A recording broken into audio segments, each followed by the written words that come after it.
Hey everyone, I'm sure it's been a long time since you've seen me, and I intended on doing a video a lot faster than this, but there hasn't been any time.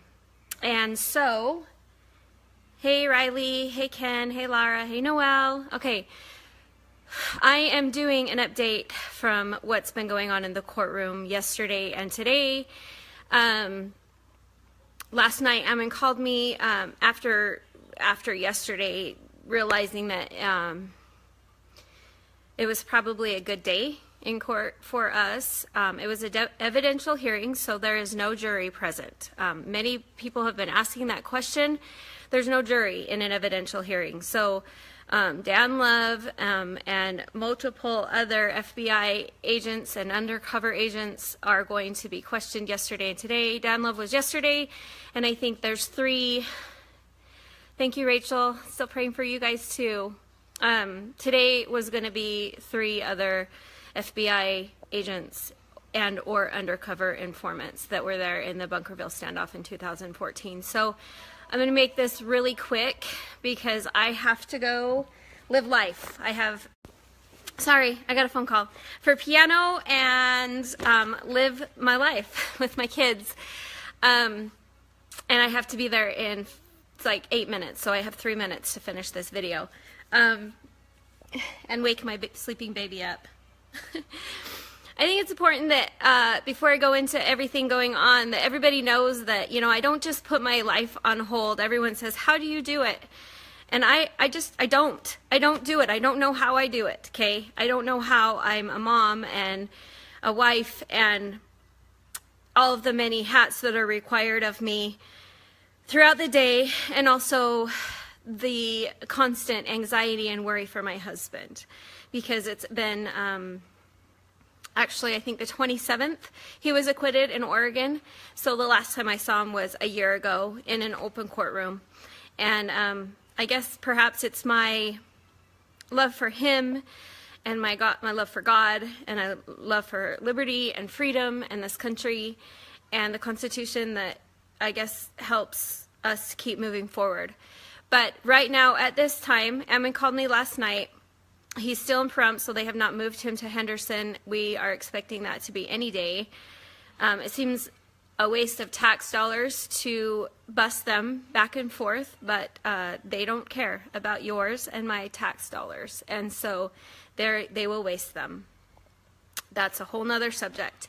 But last night, I guess after the evidential hearing with Dan Love, the U.S. Marshals got really rough with Cliven, who's in his 70s, he's my father-in-law, and Ammon and Ryan, because they were forcing them to look at the wall and put their nose to the wall, and they, for no reason other than force, you know, they just want the force, they want the power. And I was talking to my girlfriend about this just earlier. You know, the people that worked in the Hitler era and that worked during Hitler times, that worked for him, said, well, we were just doing what he asked us to do. We were just doing our job.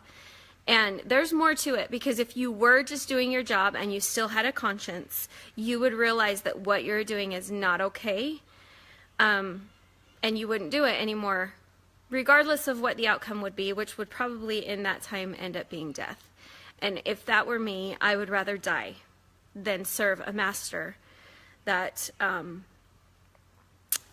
is pushed and their agenda is evil. I thank you, Jolene. It's good to see you. So I want to tell you, so they were roughed up.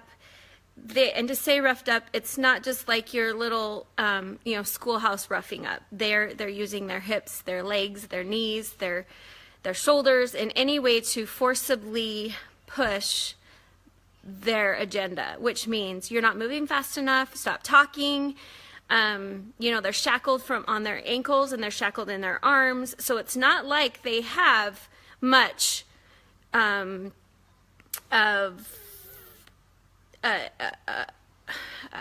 I mean, the things I want to say, I really can't say, but they don't, it's not a fair fight here, okay? And hey, Gavin, I know it's been a while. We have to stand for what's right, and that's what my husband has stood for from the beginning. And he wouldn't do it if he didn't feel like it was worth the fight, and if it was encouraged by our Heavenly Father. It's the same fight we fought for in heaven, my friends. Force versus agency. And I have to end this. So what's happening is they were roughed up. Cliven is wobbling. He can't walk real well. From what I hear from other family members was he was trying to stand up for his boys who were getting beaten by the U.S. Marshals. And they'll come back and say, oh, they weren't beaten. We weren't beating them. We were just making them, they weren't following the rules. Well, I mean, we're not dealing with 5-year-olds and 2-year-olds here. We're dealing with grown men who are innocent until proven guilty. So what are those rules? What are those policies? You call the jail and the jail says, well, we're just adhering to what the U.S. Marshals are telling us. You talk to the U.S. Marshals and they're telling you that it's the jail's policy. So whose policy is it? Well, it's not Heavenly Father's. I'll tell you that right now. So I talked to Ammon last night and he says they were forcing us to put our nose on the walls like we're 5-year-olds in kindergarten, and we fought back. We resisted because, I mean, he said we weren't violent. Our hands were in, shackles. Our legs were in shackles, so we couldn't do anything other than just refuse to turn our head. So basically that's what they did. They refused to turn their head, and they were angry. And they wouldn't give up. And so eventually Ammon said that the U.S. Marshals stopped forcing it. But so that was yesterday, and I knew after that conversation, this happened in Oregon, guys. And I don't know if you remember, there was a lot of this going down, and they tried to force Ryan to get the bullet surgically removed, because that's their evidence against them, and anything to force their agenda. And no matter what religion you are, no matter if you believe in our fight and our cause, which you should, because if you love liberty, then you should see that this is all in good, and that Satan is raging. He does not like that we are fighting this fight, and that we are, my husband and his father and my brother-in-laws and these other good men can see through it. So I knew after that, I said to my husband, I said, it's not going to end. It's going to get worse and worse until this trial's over, just like our attorney, Marcus Mumford, was tased in the courtroom. I mean, at what point do you go, okay, this is not okay? I don't want to brainwash you into believing the same things I believe. I just want you to educate yourselves to the point where you see the full picture here. Don't listen to Lisa Bundy and go, oh, I believe because she believes, or I believe because Ammon believes. Do your education, do your research. Rick is on our team, he's on our law team, and he is amazing. Amazing, amazing. The reason why he's amazing is because all of the reading he does and the research, and he knows the laws. And unfortunately, he's been forced into learning and educating, but he really is amazing. I encourage you to watch everything that he puts out there. He is extremely intelligent and very strategic, and he was a huge piece into winning. And he also is a man of God. And I have a great love for him and his wife and their family. And I ask you to reach out to your family members and help to donate to him and his family, because he has nothing. They have nothing. The government has taken everything for them. And he's decided to help us fight our fight for free. And now he can't fight it for free because he has to live. And so that's why I'm asking you to help donate. Okay, so today, I have not talked to my husband. This is all secondhand information, so I'm not saying this is all 100% correct, but we do know this, They were in the courtroom. Cliven, Ammon, and Ryan were in the courtroom. Ryan was bloodied, Ammon was bloodied. His arm was bloodied, and his wrists were bloodied. So we know that there was something that happened, and apparently it happened in the elevator going up to the courtroom. Cliven looked hurt, which tells me, I mean, these are bullies. These are full-blown men bullying a 70-year-old man. I mean, come on, this is Satan in his full force. At this time, if you can't help to donate to Rick, and if you end up donating to me because we still need help too, you can know that a good portion of that is going to go to him. Then we need your prayers. Looking back on my life last year before we got the acquittal, I know the only way that my husband was acquitted was because of the hand of God. And Rick and Morgan and Marcus were tools in his hand. And that's how he works. That's how God works, my friends.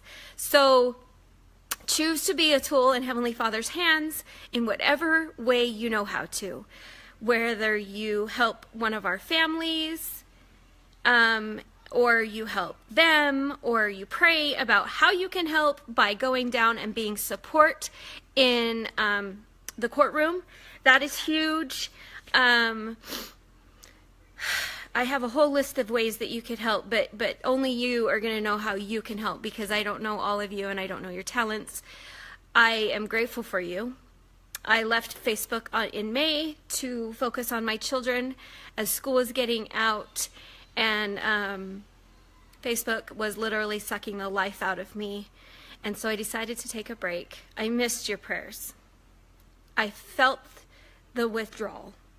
And I had wonderful friends still surrounding me and praying for me, but the mass amount helps.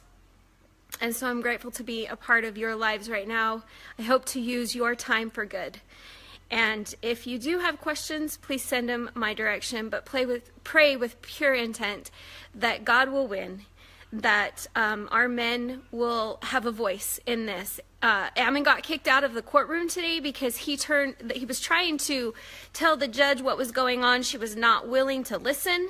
And so he turned around to the public audience and he was telling them what was going on, which is exactly what happened in Oregon. It's the only way to get the word out. They want to hush the truth. Anyways, so he got kicked out because of bad behavior, because he turned around to tell the public audience that what was really going on. Anyways, I thank you. I will try to update you tonight after I talk to Ammon and we can get more details. But we do know that this is a full-blown battle between good and evil. We saw that in Rick's case, and we saw it in Oregon last year. It was almost a year to the day, October 27th, that my husband and the men that were with them got the full acquittal. So we know that that was God's hand.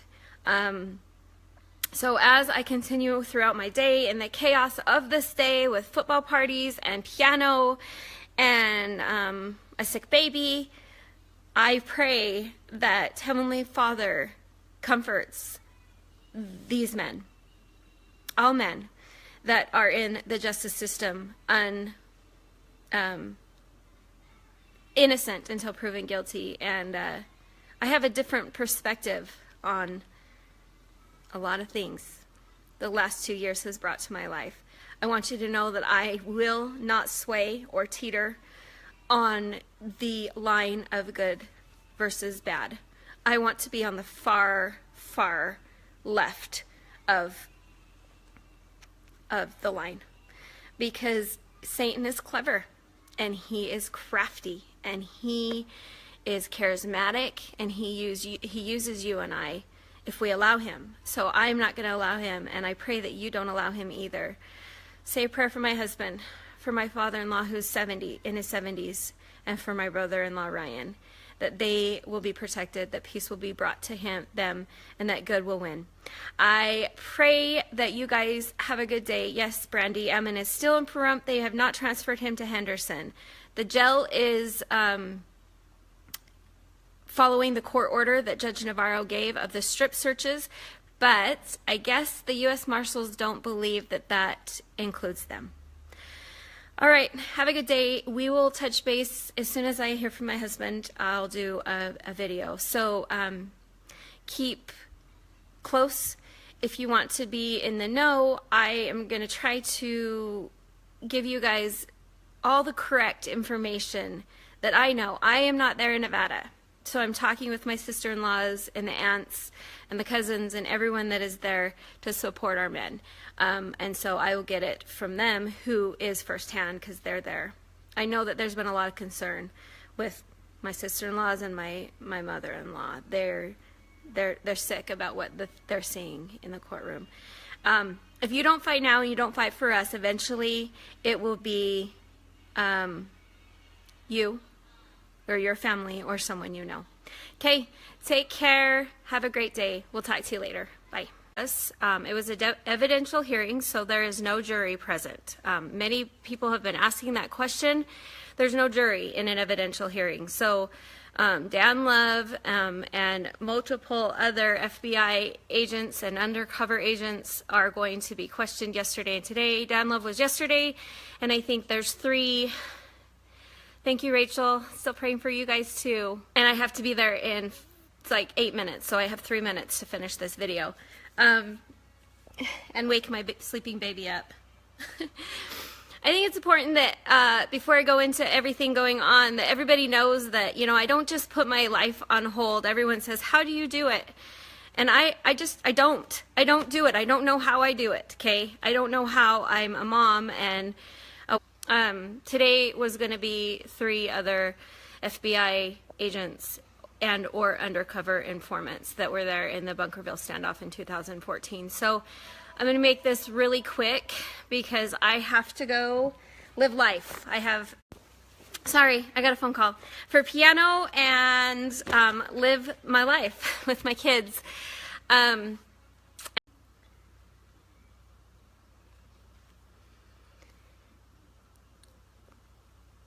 Hey everyone, I'm sure it's been a long time since you've seen me, and I intended on doing a video a lot faster than this, but there hasn't been any time. And so, hey Riley, hey Ken, hey Lara, hey Noelle. Okay, I am doing an update from what's been going on in the courtroom yesterday and today. Last night, Ammon called me after yesterday, realizing that it was probably a good day in court for us.